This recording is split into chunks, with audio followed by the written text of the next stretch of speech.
Welcome back to the Brew Crew Podcast, everyone. This is episode 253. I'm going to put an actual number stamp on this episode, not do a short. I'll just do a full episode. Might not be full in time, but it'll be full in spirit and full in heart, probably. All right. We just had an exceptional time at the Barrel House. We have... we've been doing this for 3 years now, leading up to the Advent calendar. We go to the Barrel House and we get our Advent calendars put together. Barrel House does an exceptional job every time. I think this year is no exception. Just, huge outshout to Barrel House.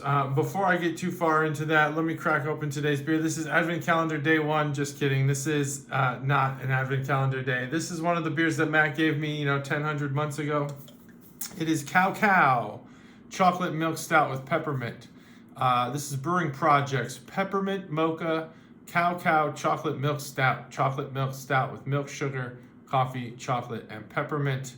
5.65. Wow, and a milk stout.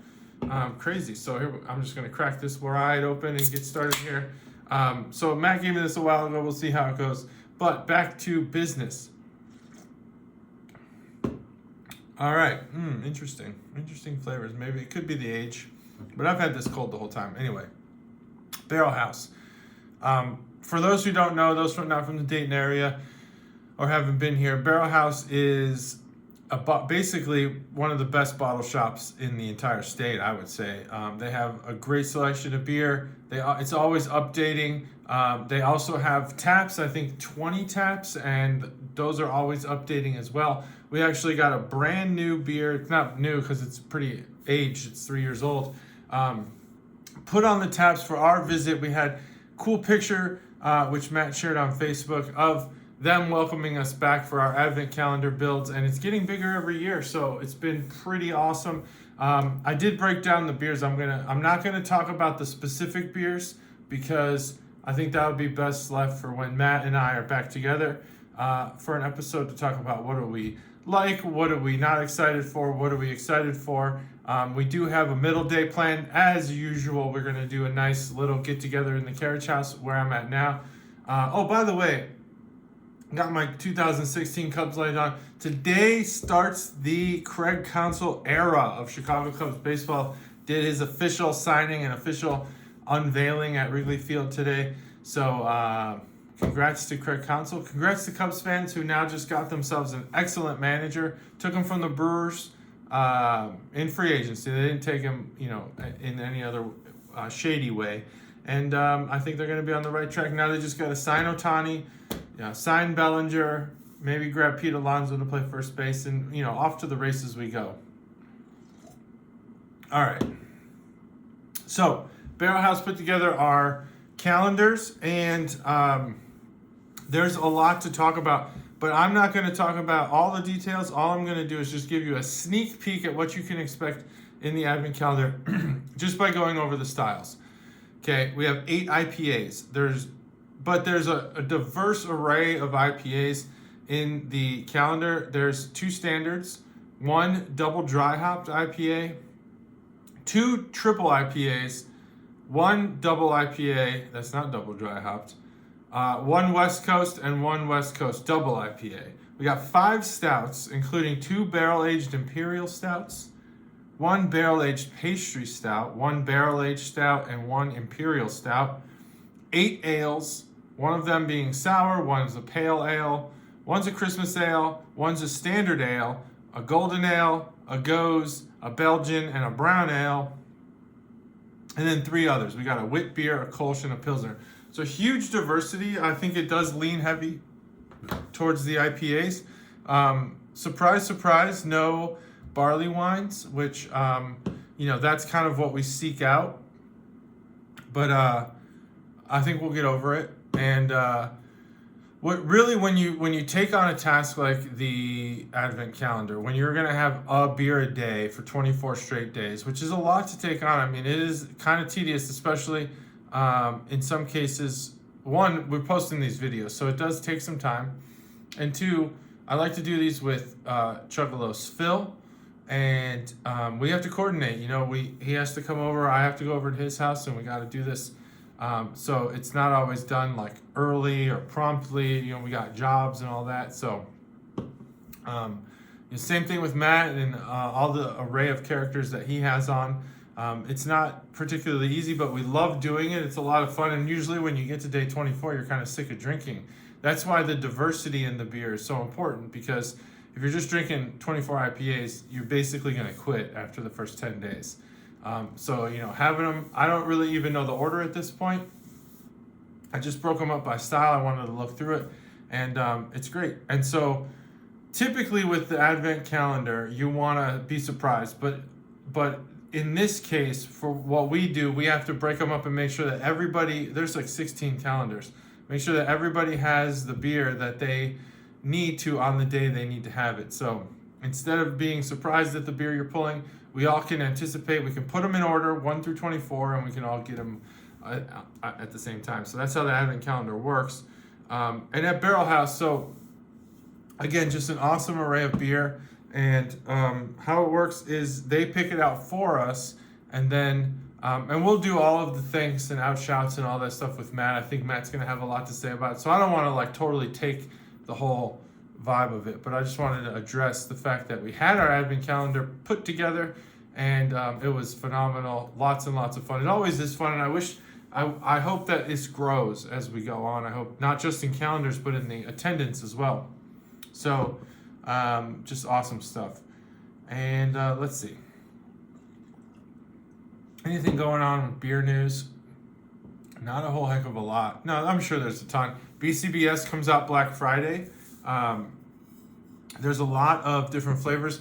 We did get to try Warped Wings' new Esther Secret, and that is a coconut beer this year, and I think it's phenomenal. Some people shit on coconut like it's the worst thing in the world. Truly, I don't understand why that's the case, but it could be like a cilantro thing. Some people just don't like it. It's not for me to judge them poorly. It's not for them to judge me poorly. We like different things.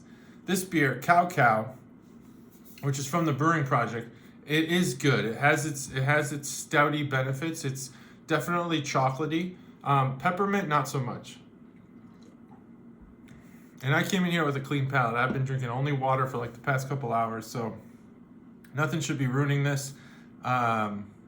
Here's the can art boner segment, and let's bring that to you by Barrel House today. That's no real authentic sponsorship, just a nice, lovely outshout. So cacti, they're peppermint colored. There's an individual inside of one there. It's got a very Bob's Burgers feel to it, and I don't know why, because the characters look nothing like them, but just gives me that feeling like when you see a guy inside of a cactus thing. It's like Gene from Bob's Burgers.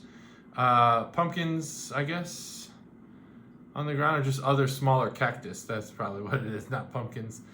There's a cow in a sheriff's outfit, ready to do a duel or something. So there's the can art. Not too bad. Eye-catching, nice pink background. Flavor-wise,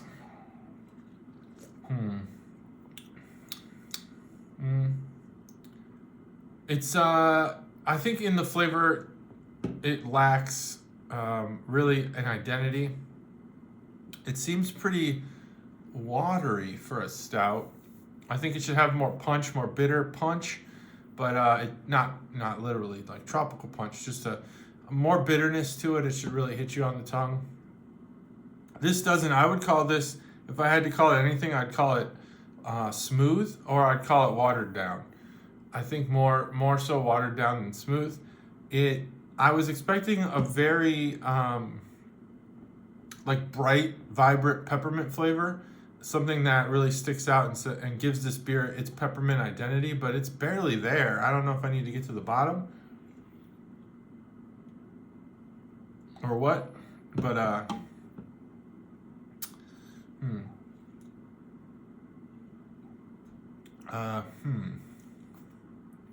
it doesn't have that like thick viscosity of a stout, but also, I mean, it is a 5%, which is totally surprising on this style of beer. So that might be where, honestly, maybe it legitimately is watered down, and that's just a feature of the beer. Being so low in alcohol, it's kind of a cool thing. I can't say I'm a huge fan of this beer. Maybe I need to warm it up a little bit. Let me warm it up in my hands. It's cold. It's a little cold. You're supposed to serve these a little in the 40-degree range, so I'll try to warm it up with my hands, but I'll just wind up making my hands cold. I mean, you can kind of taste where the peppermint's supposed to be, but I was expecting it to be more like chocolate candy cane, which it's not. So I give this beer a enthusiastic 3.0. It is what it is. I don't really, ever since I worked at a certain place, I can't use that term anymore, but I wind up using it all the time. It is what it is. This beer is not great. It's not bad. It's just not great. It has really nothing going for it except the low alcohol content. So you can really get this stout. You can proliferate this stout through, a party or whatever. But that's really all this beer has going for it is its low alcohol content. So what else? I think that's really probably it for now. I know this is a short episode, but Matt will be back. I probably shouldn't have given this episode a full number stamp, but you know what? I'm half this podcast. I can do whatever I want. So it is 253, and that is really what I wanted to do. So leave a comment and tell me what you think. And I think there's plenty of time this week to even rip out another episode. If you guys got questions, you want to have a conversation, get on Skype, whatever, let me know. 253. Thanks for watching.